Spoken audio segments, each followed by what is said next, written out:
Mekudang-kudang wewidangan ring Bali mejantan medue mekatah parikrama pariwisata sanek laksanayang satunggil warsa.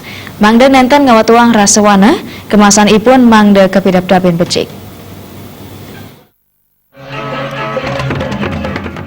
Makudang-kudang parikrama pariwisata nyabran warsa mejanten sampun kemargiang ring makudang-kudang wewidangan ring Bali sekadi Sanur Festival, Legian Beat Festival, Nusa Dua Festa, wiadin makudang-kudang parikrama sanetiosan.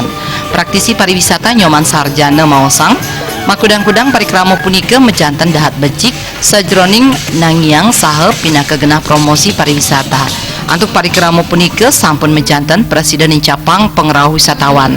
Nanging parikrama sanek laksanayang patut kapidab-dabin malih antuk misuguhang potensi wiadin parikrama sane matios-tiosan mawinan nenten ngewetuang rasawana.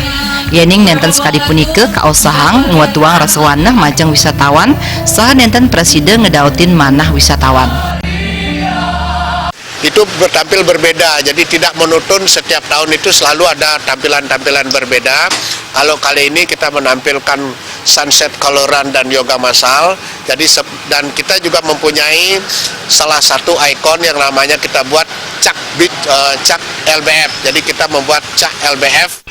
Mangda parikrama pariwisata sayuwakti ngedautin kayun mejanten kabuatan kreativitas midab-dabin samian potensi saneka duenang tanpa nilarin karakteristik suang-suang potensi saneka duenang. Suparyana miwah Angga Bali TV.